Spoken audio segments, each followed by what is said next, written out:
वही होगा ना जिस पे हमारा ये मोटर रोटेट करेगा वही। नहीं, पाथ हमारा वो हुआ जिसमें हमारा आर्मेचर वाली जो वाइंडिंग है ना, जिसमें कंडक्टर जो जाता है, वो पाथ पे। ठीक ठीक है।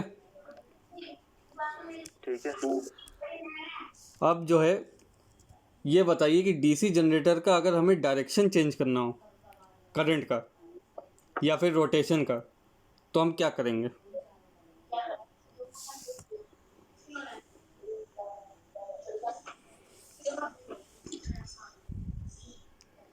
पता नहीं। बॉबी, डीसी जनरेटर के घूर्णन की दिशा परिवर्तित करने से करंट प्रवाह की दिशा क्या होगी? थोड़ा ना इंग्लिश में बताता हूँ। देखिए, डीसी जनरेटर की डायरेक्शन अगर हमें चेंज करनी है तो हम क्या करेंगे? सिंपली जैसे नॉर्थ और साउथ हमने दो बनाए थे ना, तो हमने पहले क्या किया, ऊपर पहले जो है हमने, जैसे कि आप इसको समझ लो, ये इक्वेशन हटा देता हूँ मैं, रुकिए।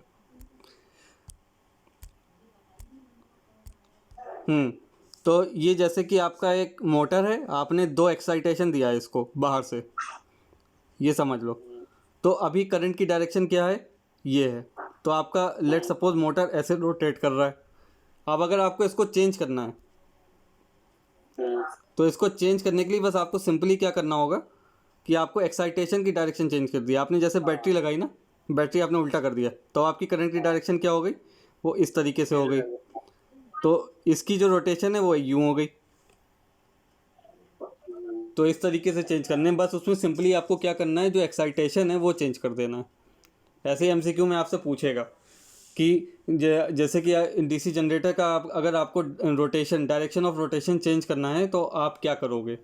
तो आपको सिंपली बस चेंज करना है कि फील्ड पोल जो होता है आपका, फील्ड एक्साइटेशन, उसको जो है चेंज करेंगे हम। लिख लिया बॉबी? थोड़ा बताना। फील्ड एक्साइटेशन जो होती है ना, उसको चेंज करेंगे हम डायरेक्शन चेंज करने के लिए।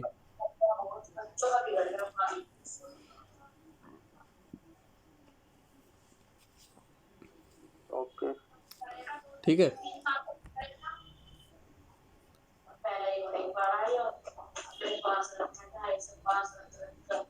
अब एक क्वेश्चन मैं बताता हूँ। एक क्वेश्चन आया था, कहाँ गया वो क्वेश्चन? हाँ,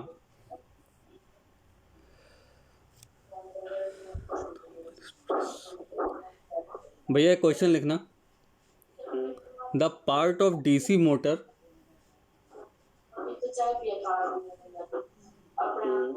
that is designed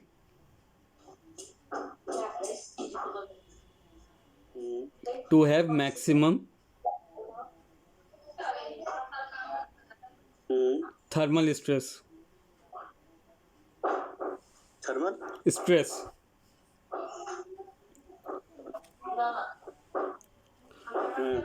इस क्वेश्चन का ये मतलब हुआ कि डीसी मोटर का वह कौन सा भाग है जो मैक्सिमम थर्मल स्ट्रेस को विदस्टैंड, यानी कि थर्मल स्ट्रेस को झेलने की क्षमता रखता है। तो थर्मल स्ट्रेस कहाँ पे होगा पहले तो ये बताओ डीसी मशीन में? हीटिंग सबसे ज़्यादा कहाँ होगी?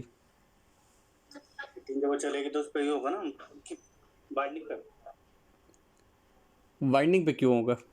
और कौन सी वाइंडिंग पे होगा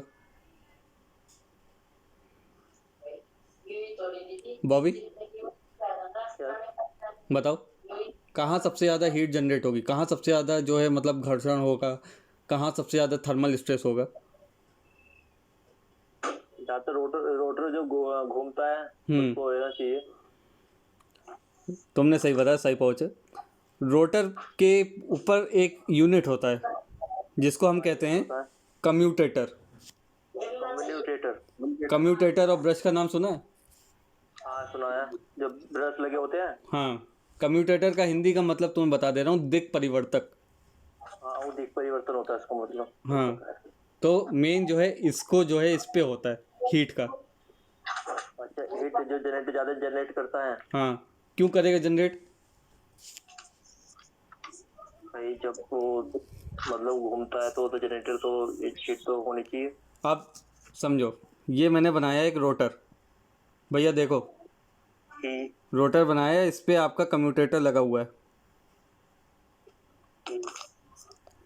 यहाँ से आपकी जो है करंट जा रही है। डीसी मशीन का भाई यही तो सिद्धांत होता है, कम्यूटेटर से ही तो बिजली लेता है वो।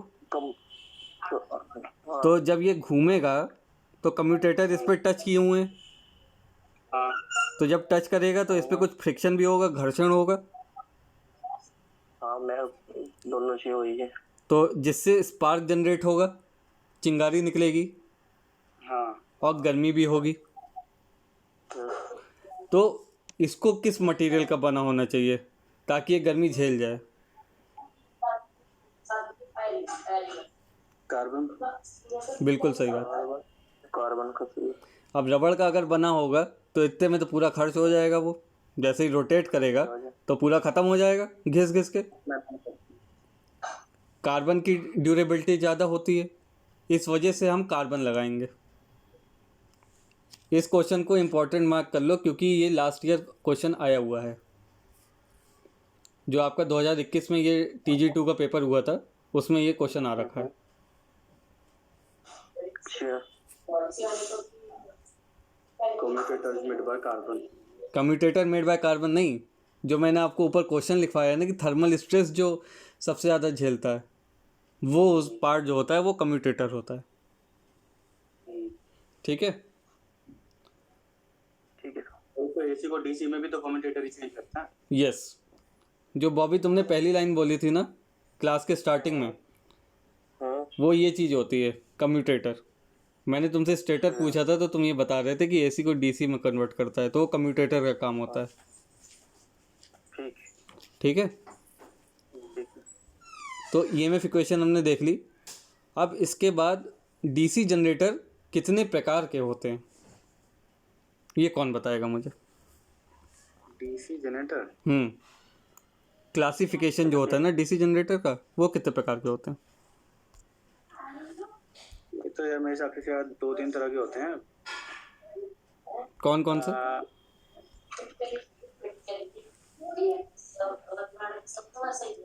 बॉबी तुम्हें भी बताना है। हाँ हाँ मुझे बताना है। एक तो सीरीज जनरेटर हो जाएगा और एक वो शंट है, ये ना। एक होता है आपका सेपरेटली एक्साइटेड जनरेटर, हिंदी में उसे कहते हैं बॉबी पृथक उत्तेजित जनित्र। ठीक है। और दूसरा आपका होता है सेल्फ एक्साइटेड जनरेटर, भाई कौन इसे कहते हैं स्व उत्तेजित जनित्र। अपने आप ही। ठीक है, ठीक है। पहला स्टार्ट करते हैं सेपरेटली एक्साइटेड जनरेटर से। तो उसका सर्किट डायग्राम मैं बनाता हूँ। ठीक है।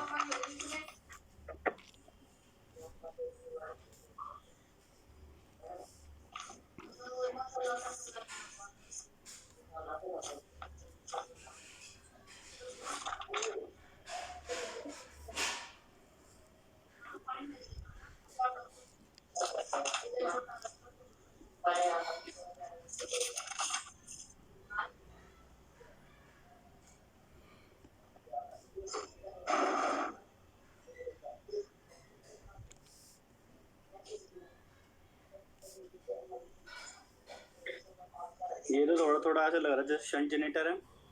क्या? Shunt generator. तो शंट जो होता है, शंट अलग होता है।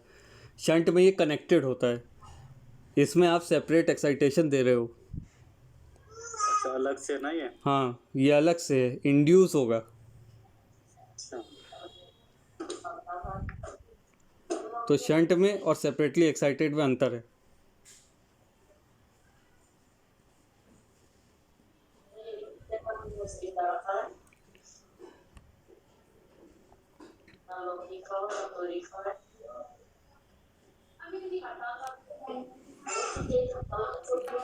इस तरीके का जो जनरेटर होता है इसमें जो फील्ड पोल्स को जो हम एक्साइट करते हैं, फील्ड पोल्स को जो उत्तेजित करते हैं, उसके लिए हम बाहरी डीसी स्रोत यानी कि आउटर डीसी सोर्स का जो है इस्तेमाल करते हैं।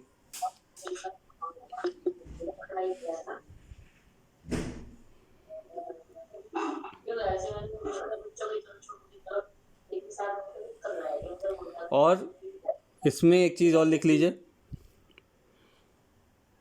पहले इंग्लिश में लिख लीजिए फिर हिंदी में बताता हूँ। Induced voltage is less than the produced voltage.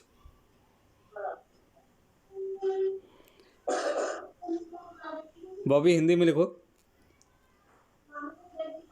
इसमें उत्तेजक वोल्टेज, सुनाई दे रहा है? नहीं आ रही आवाज। मैं कह रहा हूँ इसमें लिखो, इसमें उत्तेजक वोल्टेज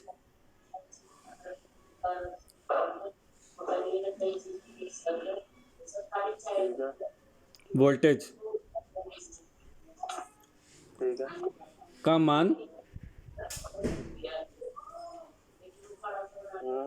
उत्पादित वोल्टेज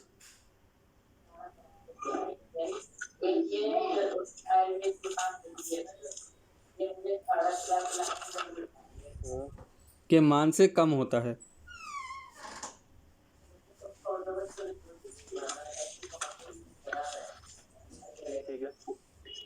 ठीक है। इसमें ये 2 पॉइंट इंपॉर्टेंट है जो मतलब एग्ज़ाम में आने के लिए महत्वपूर्ण है। वैसे तो बहुत सारे पॉइंट्स हैं, लेकिन इसमें जो इंपॉर्टेंट पॉइंट्स हैं वो केवल मैं बता रहा हूँ आप लोग को, नहीं तो बहुत लंबा चला जाएगा। बताओ।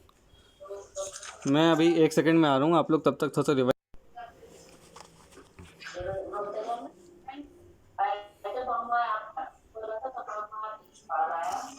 और शंट वाला भी बना देता हूँ मैं।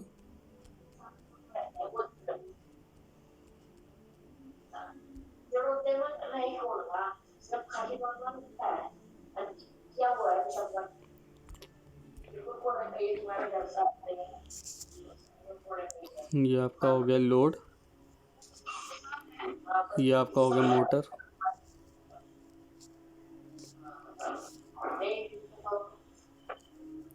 और ये हो गई शंट में फील्ड आपकी। तो ये आपका हुआ सीरीज और ये हुआ आपका शंट वाउंड।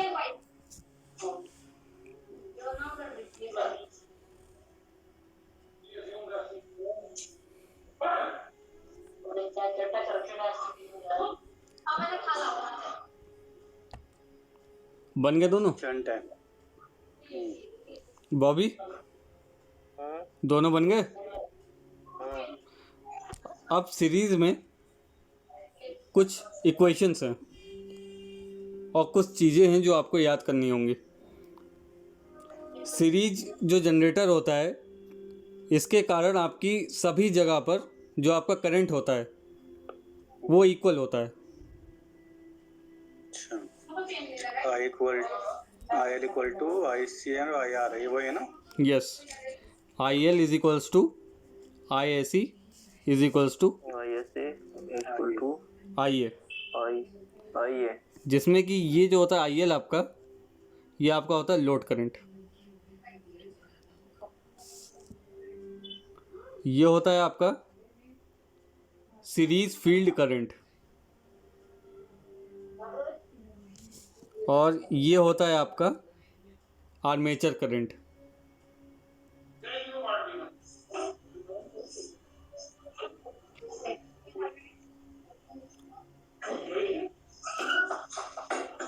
नोट कर लिया? आई वाला बताना। आई एल वाला, जो आई एल वाला कि आई ए, आई ए आप तुम्हारा होता है आर्मेचर धारा। आर्मेचर धारा, हाँ, ये बहुत न्यूमेरिकल आते हैं, उसमें जो न्यूमेरिकल आएंगे उसके लिए ये चीज़ जो है ना, ये डबल टिक मार्क कर लो आप दोनों लोग। ठीक है। ठीक है। ठीक है। अब इसके बाद बात करते हैं इसकी जो हमारी आई एल हमने जो लिखा है लोड करंट की इक्वेशन क्या होती है? मैं डिराइव करके नहीं बता रहा हूँ, डायरेक्टली बता दे रहा हूँ कि डिराइव करने में समझ आएगा बहुत। लोड करंट है बता दो। E upon R A plus R A C plus R L. ये आई एल फाइंड आउट करने का है, इससे आपकी आई एल निकलेगी। लोड करंट का है क्या कह रहे हो? करंट का, ये कौन सी का है? Load current. अच्छी।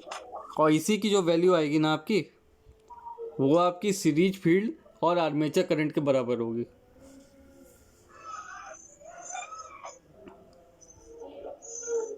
जिसमें कि जो आपका ई है वो आपका प्रोड्यूस्ड वोल्टेज है, जो भी आप लगाओगे। Equal to E is equals to produced electromotive force, यानी कि या अप्लाइड इलेक्ट्रोमोटिव फोर्स भी आप कह सकते हो।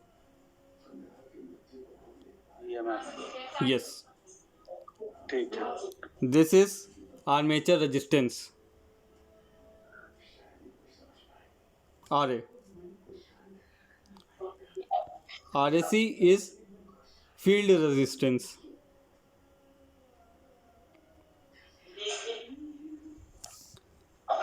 And RL is load resistance.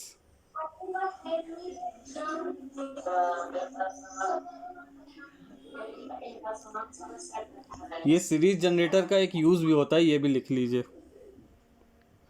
DC series generator जो होता है, जो डीसी ट्रांसमिशन लाइन होती है ना, उसमें जो वोल्टेज ड्रॉप होता है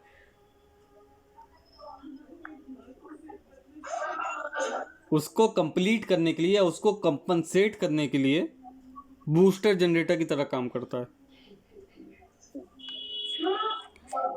हिंदी में बताता हूँ बॉबी। डीसी पारेषण लाइन में हुए वोल्टेज ड्रॉप को पूरा करने के लिए बूस्टर जनित्र के रूप में इसका प्रयोग किया जाता है। समझे?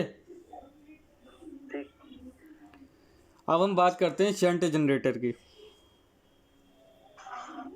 शंट जनरेटर की इक्वेशन लिखते हैं, तो इसमें पहले करंट की बात करते हैं। जो करंट है हमारा वो होता है I A is equals to I L plus I S H, जिसमें कि आपका जो आई ए है वो आपका हुआ आर्मेचर करंट।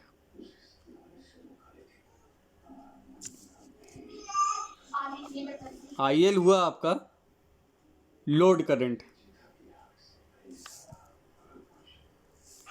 और आई एस एच वो करंट हुआ जो आपकी शंट फील्ड से जो करंट जाता है ना, उसको हम कहते हैं shunt field current.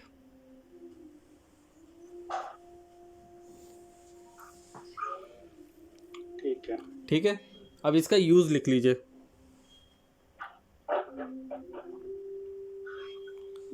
Centrifugal pump अच्छा। और इलेक्ट्रोप्लेटिंग वेल्डिंग।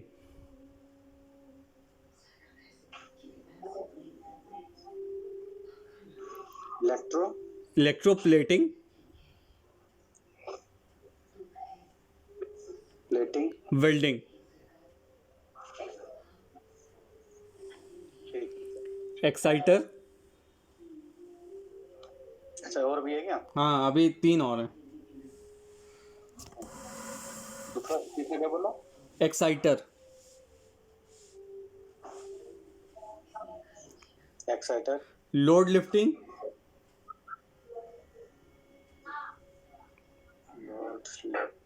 ओके। और लास्ट है कांस्टेंट वोल्टेज बैटरी चार्जिंग।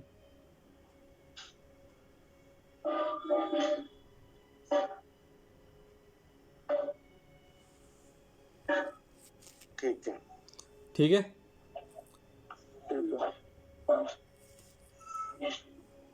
अब इसके बाद हम नेक्स्ट आते हैं पहले इसके कुछ क्वेश्चंस देख लेते हैं। इसका एक क्वेश्चन आप लिखिए।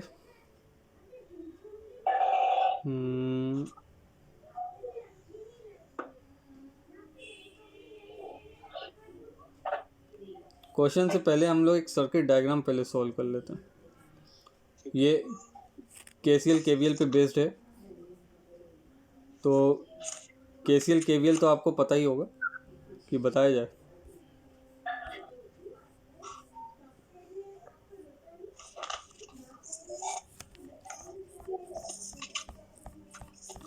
चलिए ठीक है, बताता हूँ।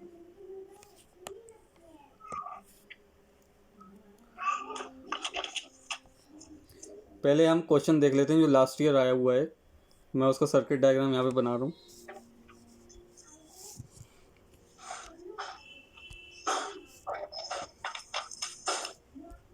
सर्किट डायग्राम देखिएगा, वो भी दिख रहा है ना? ठीक।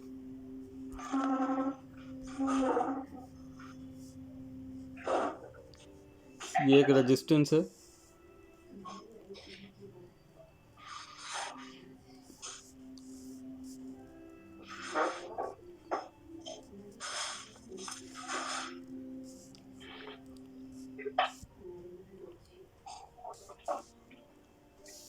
ये एक बैटरी है,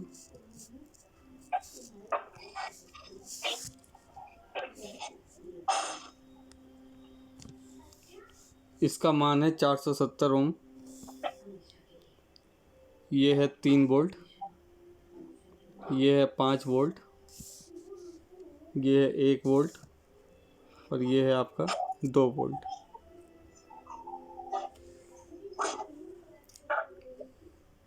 इसमें से आपको जो वैल्यू बतानी है ना, जो करंट बह रही है उसकी वैल्यू कितनी होगी ये बताना है। ये प्लस है बड़ा वाला डंडा, छोटा वाला माइनस है। पोलैरिटी ध्यान रखिएगा।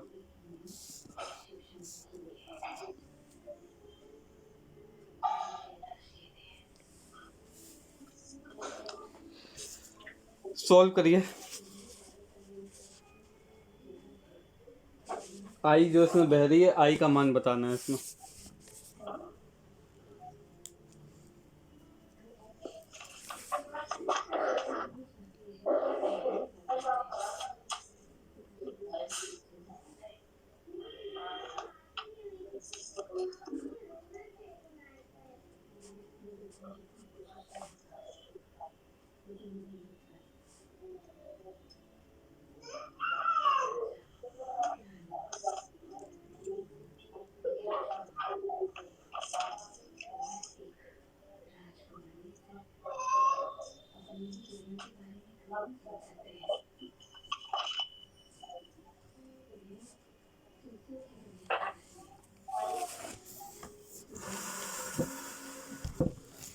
पाँच मिनट का टाइम दे रहा हूँ, सॉल्व करिए।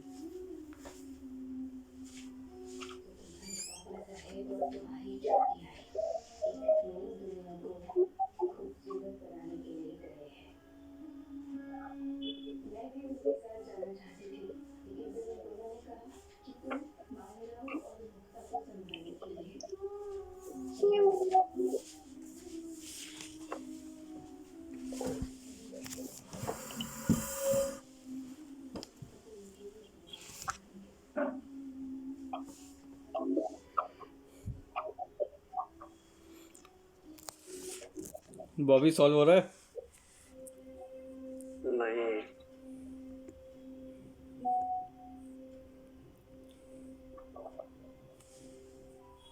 कुछ पल्ले पड़ रहा है भैया? हाँ कर तो रहा हूँ, देखता हूँ, वैसे करोगे तो बढ़िया है। करो करो, आराम से करो, कोई दिक्कत नहीं है।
नहीं हुआ, गलत आ रहा है। क्या आंसर आ रहा है? गलत है। बताओ दो।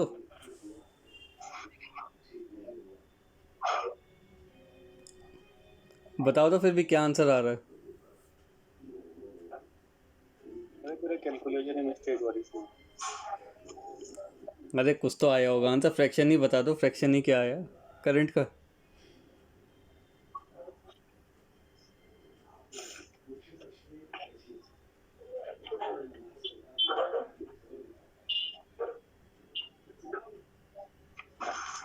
बॉबी यस। कुछ आया? नहीं आया यार, पल्ले नहीं पड़ा। चलो मैं बताता हूँ फिर। आप डायग्राम बनाया हुआ है कॉपी में आप लोग ने? हाँ बना हुआ है। ठीक है, अब शुरुआत करते हैं हम रेजिस्टेंस से। तो केवीएल का रूल क्या कहता है? किरचॉफ वोल्टेज लॉ है, ठीक है। उसके हिसाब से हम सॉल्व करेंगे। 470 आई, ठीक है। फिर उसके बाद पोलैरिटी देखेंगे। राइट, हम लोग 470 आई से चल रहे हैं। फिर उसका देखेंगे तो पहले क्या आया, नेगेटिव आया, तो यहाँ पे हम लगाएंगे माइनस। और ये खुद एक वोल्टेज है तो इसके साथ कुछ मल्टीप्लाई नहीं करेंगे हम। -2। तो रेजिस्टेंस की क्या वैल्यू हुई बॉबी?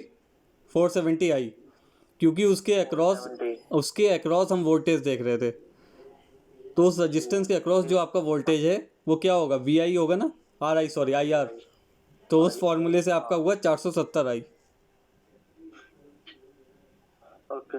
ठीक है। इसके बाद चले तो क्या आया? प्लस प्लस आया। +1, 1 वोल्ट का सोर्स है ना। इसके बाद फिर चले तो क्या आया? ठीक है। इसके बाद चले तो आया -5। ठीक है। इसके बाद चले तो आया -3, 3 वोल्ट का सोर्स इज इक्वल्स टू 0। और हमको फाइंड क्या करना है इसमें? आई। आई करना है। पहले इसको सॉल्व कर लेते हैं। 470 आई ऐसे लिख दिया हमने। इसको सॉल्व करें तो -2 + 1 कितना हुआ? -1 हुआ। -1 -5 क्या हुआ? -6। -6 -6 - 3 कितना हुआ? +3 हो 9 -3 -9 इज इक्वल्स टू 0। तो आई की वैल्यू यहाँ से क्या निकल के आई? 9/470, 470। ठीक है।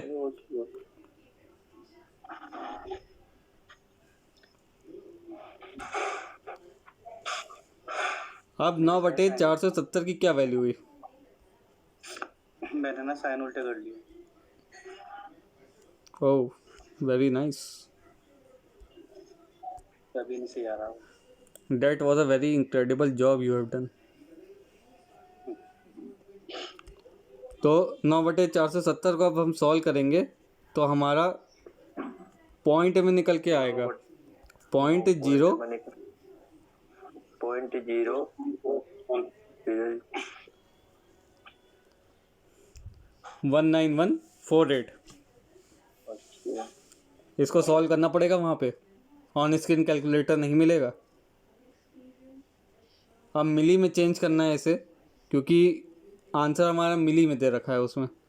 तो हम इसको 3 पॉइंट आगे बढ़ाएंगे तो आया 19.148। यहाँ एम्पियर था करंट की वैल्यू, यहाँ मिली में आ गई। ये मिली में आ गई। आप देखो फटाफट आंसर निकल रहे हैं। अब 148 है तो इसके नियर अबाउट ये हुआ 19.15 मिली एम्पियर। ये आपका एग्जैक्टली जो है आंसर आया जो करंट आपसे पूछी गई थी।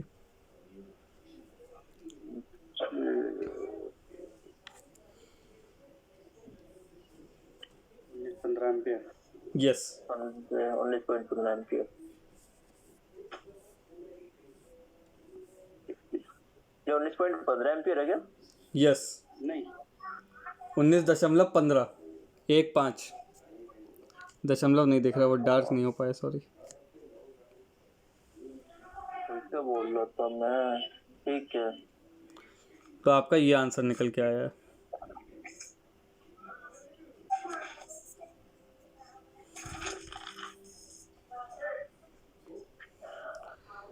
क्वेश्चन हालांकि टफ नहीं है, आसान ही है। लास्ट ईयर का क्वेश्चन था ये, 14 जुलाई को एग्ज़ाम हुआ था इसका। साइन का ध्यान रखना पड़ेगा। कैलकुलेशन मिस्टेक बहुत होती हैं, सिली मिस्टेक्स हो सकती हैं। और कैलकुलेटर में आपको बता दूं, कैलकुलेटर नहीं मिलेगा उसमें।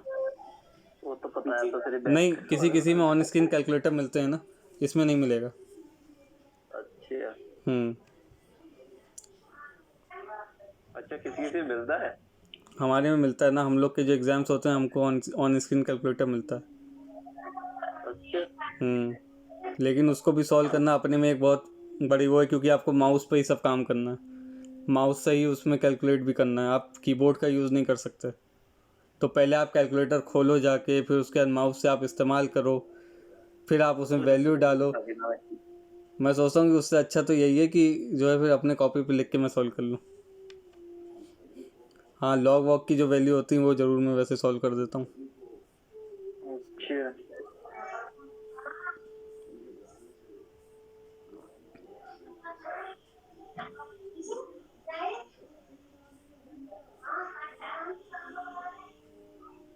अब इसमें नेक्स्ट क्वेश्चन हम देखें कौन सा इम्पोर्टेंट है।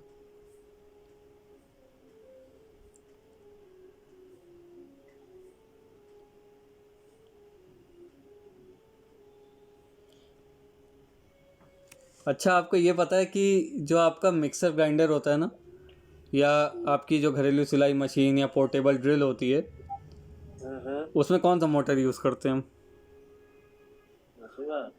इंडक्शन। भैया आप बताओ। नहीं मालूम। उसमें यूज़ करते हैं हम universal motor. Universal motor. Yes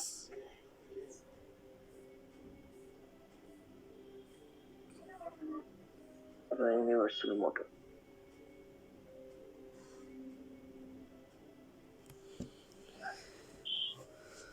जो मशीन फशीन होती है वैसे वाले इंडक्शन मोटर यूज होता है इनमें। यस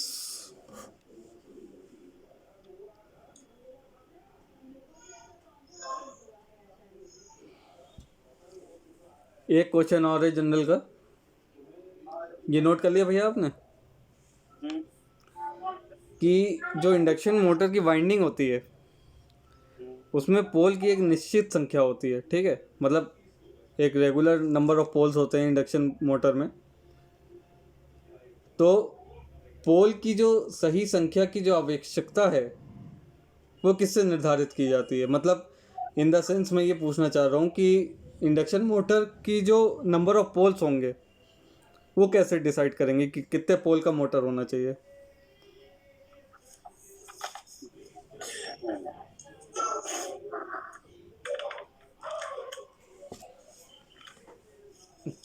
बताओ भाभी।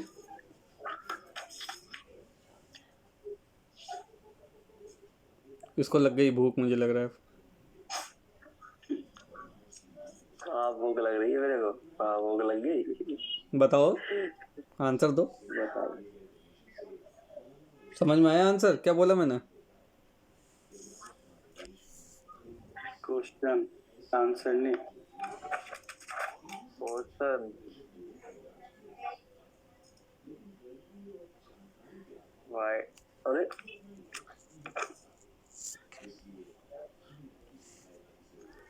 मैंने ये क्वेश्चन पूछा कि जो इंडक्शन मोटर की जो बाइंडिंग होती है, यानी कि इंडक्शन मोटर के कंस्ट्रक्शन में, या हमको जानना है कि इंडक्शन मोटर हमारा बंद रखा हुआ है, मतलब डब्बा बंद रखा हुआ है, चल रहा है, लेकिन हमको ये जानना है कि उसके अंदर कितने पोल लगे हैं, तो हम कैसे जानेंगे? इसका नहीं मालूम। महाराज, जो इंडक्शन मोटर की स्पीड होती है, हाँ उस स्पीड से हम गति का अनुमान, वो सॉरी पोल्स का अनुमान नहीं लगा सकते हैं। जितनी स्पीड से आपका इंडक्शन मोटर रोटेट करेगा, हम्म, उससे आपका पोल्स का अनुमान लग जाएगा। पोल्स का अनुमान लग जाएगा। यही आंसर है। स्पीड के हिसाब से हम पोल का जो है अनुमान लगा लेंगे कि 2 पोल का है कि 4 पोल का है। स्पीड के अनुसार यस, गति। गति।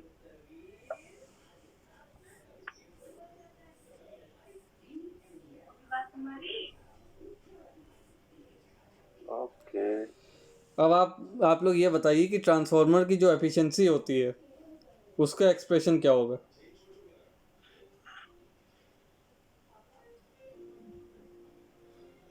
Efficiency yes, efficiency of a transformer. Board से बोर्ड बोर्ड बोर्ड कहाँ है? बोर्ड बोर्ड बैटरी डाउन हो, वो तो ऊपर है, ले गई हो।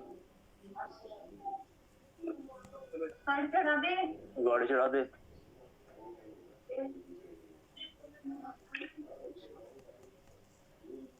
98 to 100 ना।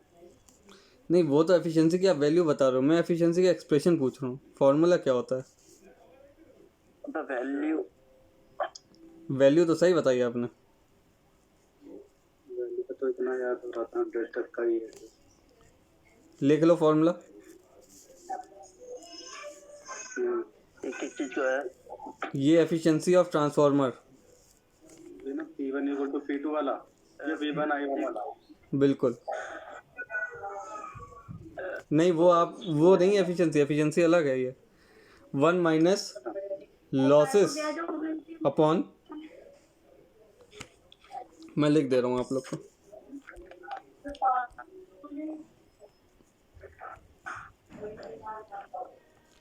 ये सारे क्वेश्चन मार्क कर लेना भैया, सब एग्जाम में पूछे गए हैं। फॉर्मूला लिख दिया मैंने। ठीक है, आ गया। ये क्या है ऊपर वाला? लॉसेस, लॉस को हिंदी में क्या बोलते हैं? हानि। हाँ, लॉसेस बटे input. Input. Yes,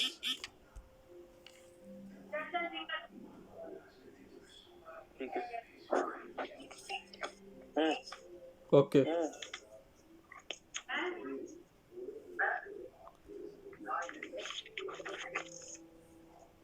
DC motor के केस में आराम से। क्या हो गया भाई? कुछ नहीं, मुझे लगा मेरे को बोल रहा है आराम से। नहीं नहीं, फोन की बैटरी डाउन हो रही है। अबे तो चार्जिंग पे लगा लेना, एक्सटेंशन नहीं है। लगा तो लिया। हाँ तो काहे को रो रहा है फिर? लगा लिया भाई, लगा लिया, लगा लिया भाई, लगा लिया, लगा लिया। बताइए। जो आपका फ्लक्स जो प्रोड्यूस होता है, मेन फ्लक्स डीसी मोटर में, वो किसके द्वारा होता है? पहले इसका आंसर दे दीजिए दोनों लोग, अभी पढ़ा है मैंने। कौन सा?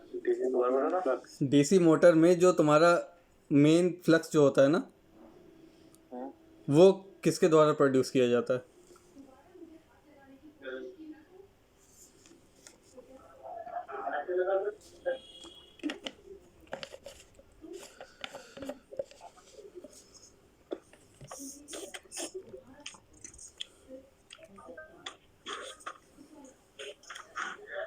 जो आपके परमानेंट मैग्नेट लगे होते हैं ना, ऊपर जो मैंने भी बताया, जो मैग्नेट का काम करते हैं, उनके द्वारा आपका जो है मेन फ्लक्स प्रोड्यूस होता है।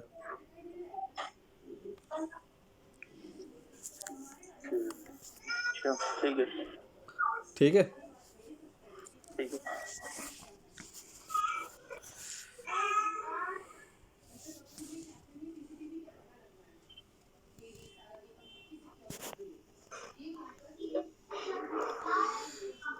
तो क्लासेस में आपको सही लग रहा है? एकदम एवन। ठीक लग रहा है ना? आप अपने फीडबैक जो है मतलब कमेंट सेक्शन में दीजिएगा यूट्यूब में, ठीक है? Okay sir. ओके सर जी।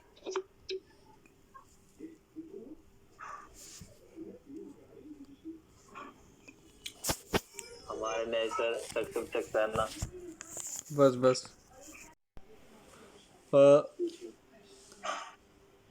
Ctrl+N,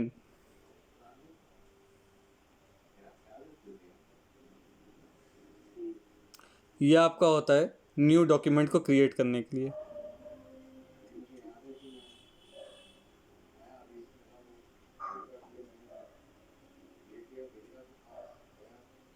इसके बाद है हो गया।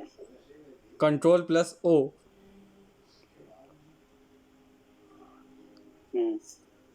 नीचे लिख लो Ctrl+F12, है 12, ठीक है। ये आपका होता है ओपन्स एंड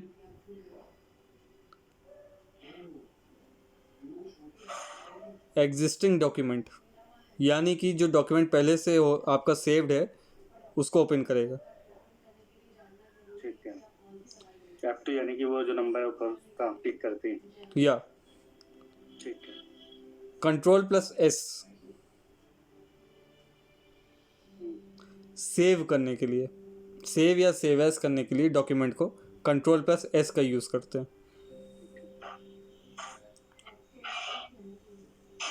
इसका तो पता था। Ctrl+A, ये आपका जो पेज पे आपने जितना भी कंटेंट टाइप कर रखा होगा उसको सेलेक्ट करने के लिए यूज़ होता है। Select. Yes, select all. Ctrl+P, paste वाला ना। नो, ये होता है प्रिंट करने के लिए। ठीक है। इसके बाद है F7, स्पेलिंग चेक करने के लिए।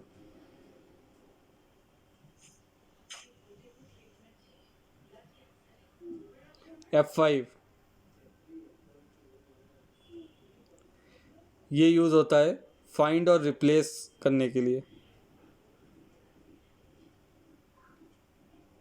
ठीक। Ctrl+X,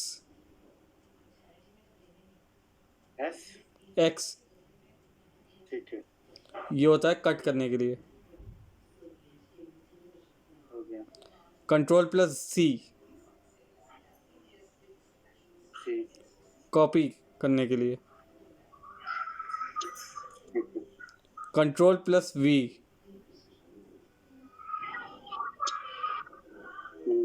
पेस्ट करने के लिए। बी। या V for van. Ctrl+V। Yes, फिर म्यूट कर ले।